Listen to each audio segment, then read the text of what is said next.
Well, hello everyone, and welcome back to Musey's Modern Dreadfuls. And today we are starting another very, very short mini-series from Reddit user BunnyBO3, and it is called Morphine Revelations. So, away we go. My Aunt Mel was one of the strongest women I ever knew. She stepped in to raise my brother Keith and I after we lost Mom.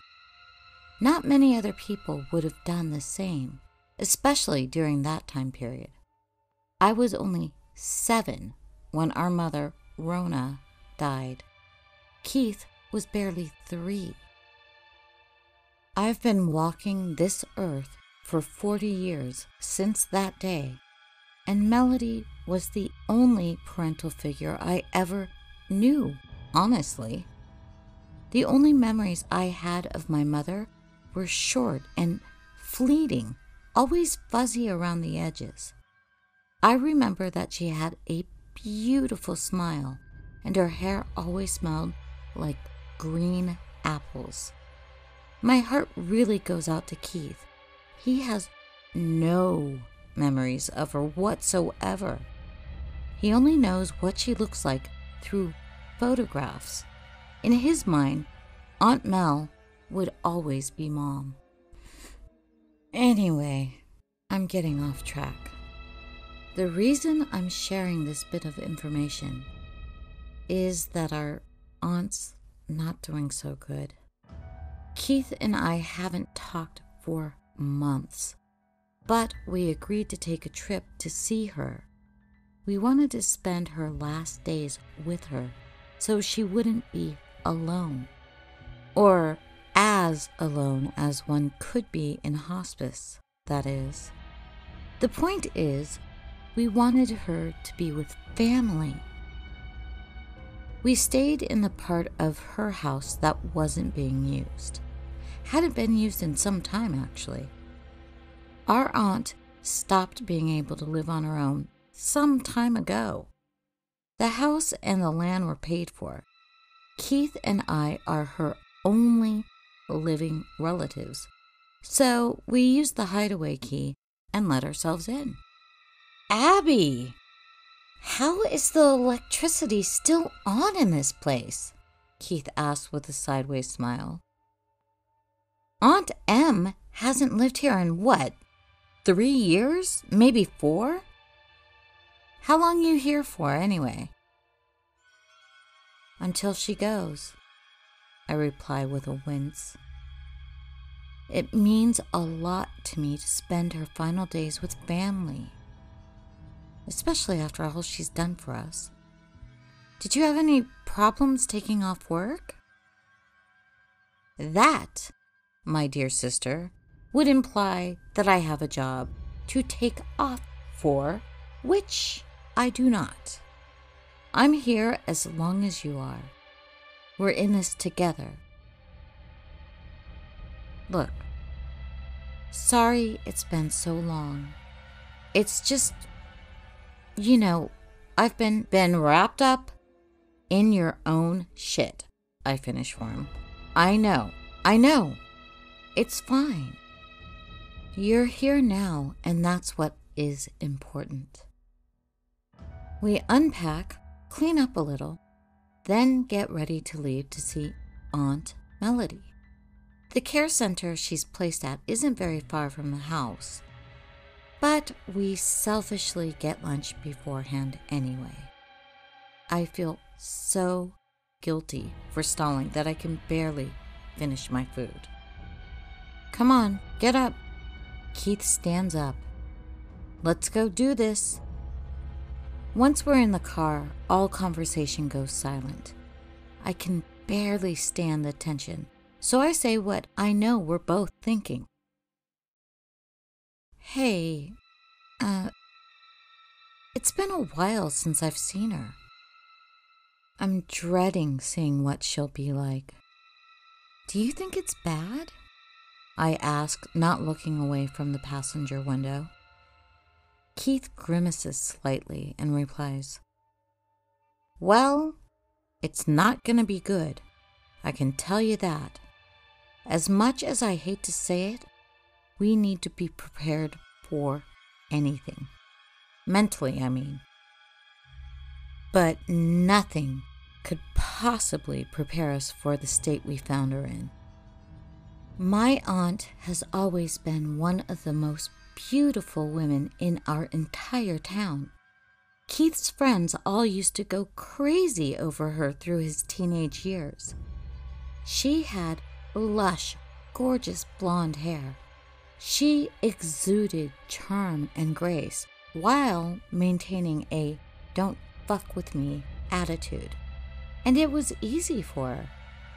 After all that she'd lost, she still made it look easy to be the warmest-hearted person around.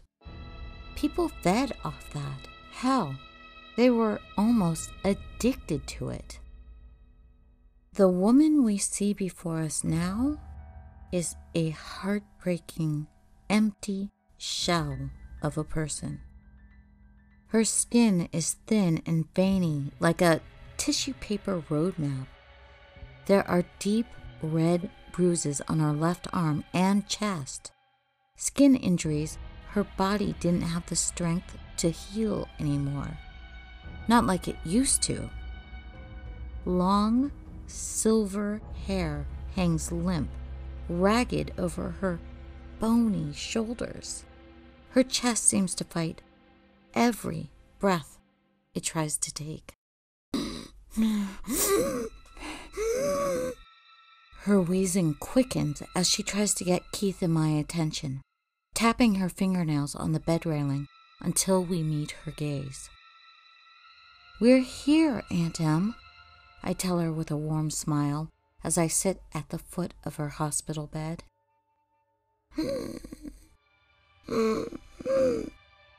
"Kids, I need to talk to you. Please, come and listen. You need to know."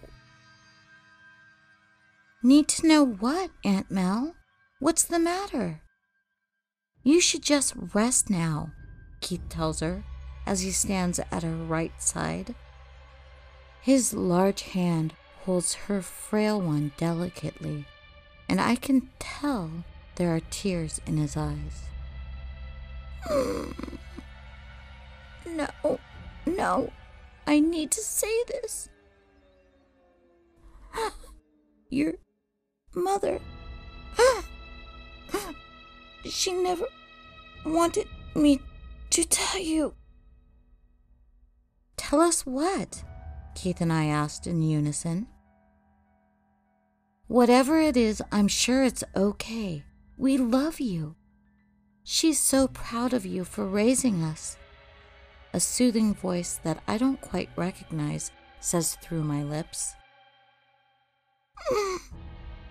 "My cabinet. Go look in my cabinet there." The cabinet. I look around the room and there's no cabinet. The only thing in here besides her medical equipment is a television stand with a small drawer attached for a remote. Figuring this is what she means, I open the drawer and see an audio CD.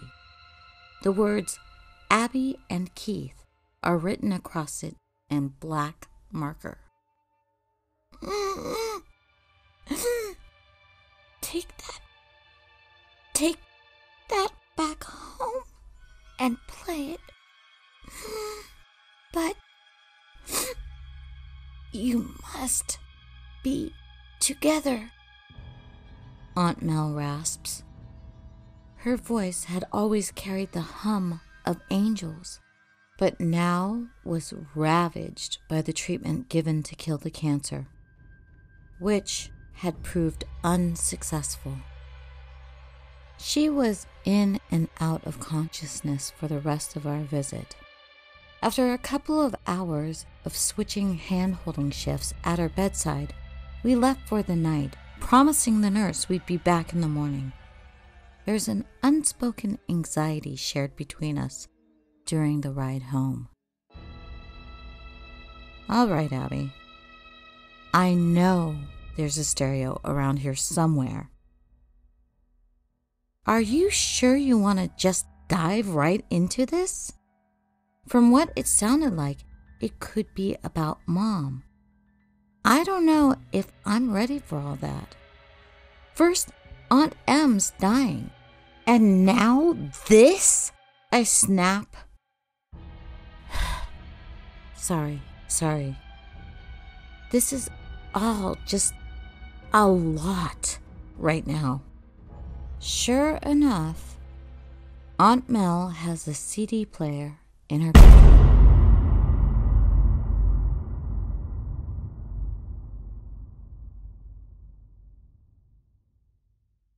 And with that, we have part 1 of Morphine Revelations.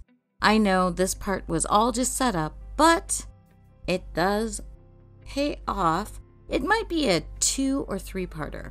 It's going to be much shorter than my last miniseries, which I loved. And I love this one too. But I loved the last one too. Actually, yeah, I think it might be 3 parts. So, check in soon. I'll have part 2 up for you. This is part 1 of Morphine Revelations by BunnyB03, friend of the channel, friend of myself, and I will see you all very soon. I hope you're doing well. Yippee-Ki-Ya, Musey-Lovers. Take care of yourself, stay safe, and do what you need to do, and never forget to express yourself. All right, bye now.